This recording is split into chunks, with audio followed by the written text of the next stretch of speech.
আজকে আমার প্রজেক্টের বয়স 1 মাস 10 দিন।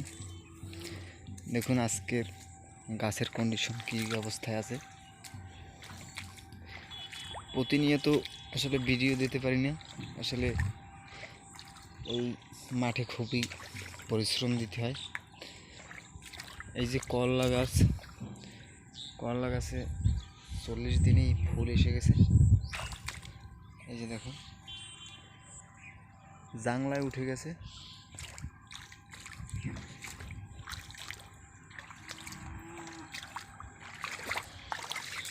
আসলে অনেক সাইড ব্রাঞ্চ হয়েছে। দুই একটা গাছ আসলে ভাইরাস জনিত কারণে পাতা মুচড়িয়ে গেছে, এগুলো আসলে কর্তন করতে হবে। এই যে আজকের আমি এই কর্তন করার জন্য একটা কেসি আনছি। দেখুন কিভাবে আসলে গাছ কাটতে হয়। এই যে ডালপালা, এই যে এই গাছটার গোড়া থেকে এভাবে ধরে এভাবে কেটে দিতে হবে।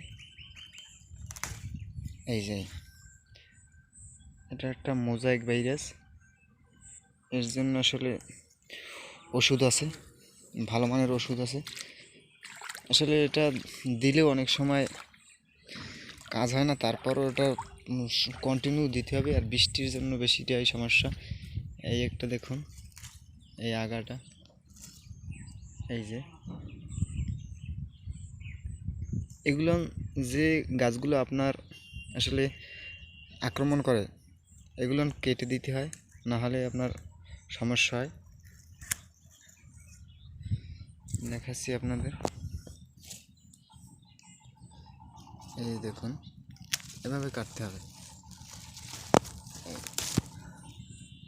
এগুলো আসলে রাখার কোনো যুক্তিই নেই, কেন এইগুলো যদি আপনারা রাখেন তাহলে অন্য গাছেরও ক্ষতি হবে। এই একটা গাছের মেইন আগা, কিন্তু আমি কেটে দিয়েছি। আসলে আপনারা আবার ভয় পাবেন না যে কেটে দিলে কোনো সমস্যা আছে কিনা, আসলে এতে কোনো সমস্যা নাই।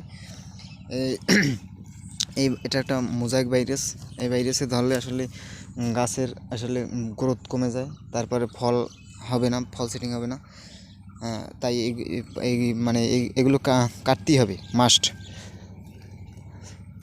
এই যে আমি সেক্স ফেরোমন ফাঁদ ব্যবহার করছি, দেখুন কালকের দিয়েছি, অলরেডি এর মধ্যে 10-12টা মাছি পোকা এসে পড়েছে। সেক্স ফেরোমন ফাঁদ দেওয়ার কারণ হচ্ছে আপনার ফলের মাছি পোকা দমন, ফল ছিদ্রকারী পোকা যেটাকে বলে। আসলে ফল ছিদ্রকারী পোকা এমন একটা পোকা যেটা ফল ছিদ্র করলে আসলে তখন ওই ফলটা বেঁকা হয়ে যায় আর ফলের গঠন কমে যায়, ফল বড় হয় না। এই যে করলা, নিচে একটা করলা হয়েছে,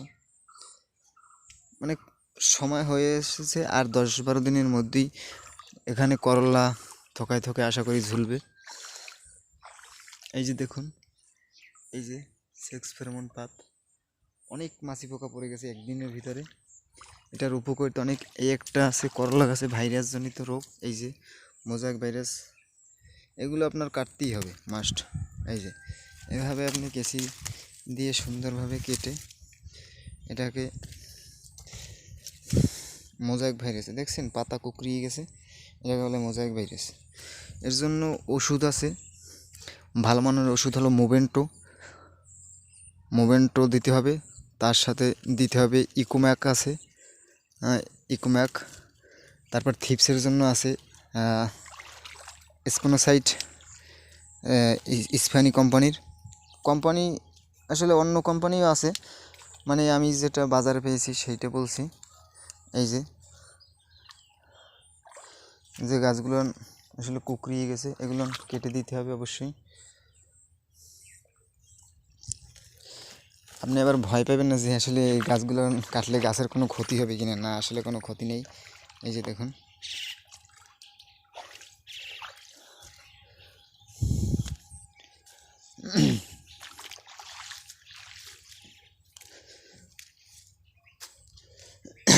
আপনার এই করলা গাছের পরিচর্যা ব্যাপক।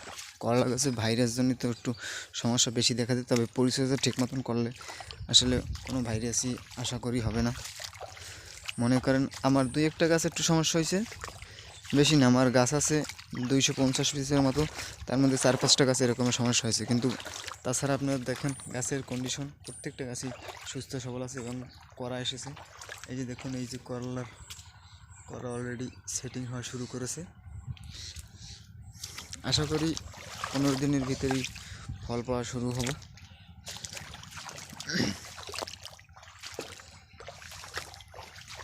এই সাইডে আছে মিষ্টি কুমার। আসলে সময় লাগে অনেক দিন।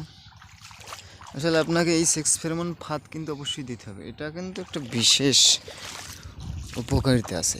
এইটা ব্যতীত আপনি ভালো ফল আশা করতে কখনোই পারবেন না। 6 ফেরোমন ফাঁদ এমন একটা জিনিস, দেখুন যে গাছের কন্ডিশন কী সুন্দর, গাছের কন্ডিশন। এই যে আসলে বলে যে বস্তা পদ্ধতি চাষ করলে আসলে হয় না, হ্যাঁ আসলে এটা আসলে যারা জানে না, বোঝে না, তারাই বলে। দেখুন আমি চাষ করেছি, জীবনে একটা কঠিন রিস্ক নিয়ে চাষ করেছি। আমি আশা করি আমি ভালো কিছু এখান থেকে অর্জন করতে পারবো। আমাকে অনেকে অনেক কথা বলেছে, কিন্তু আমি পিছপা দিইনি।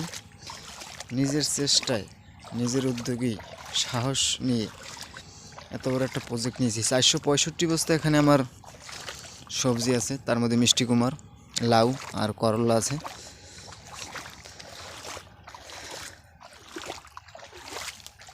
আশা করি আমার মতো আপনারা এরকমের চাষ করবেন, ভালো ফল অবশ্যই পাবেন আশা করি। এই যে দেখুন ফুল এসে গেছে। এই যে আসলে গাছের পরিচর্যা করলে গাছ আসলে ভালো হবে না কেন? অবশ্যই ভালো হবে। আজকের করলা গাছের ভিডিও এই পর্যন্তই। আশা করি সামনে আবারও ভিডিও দিব।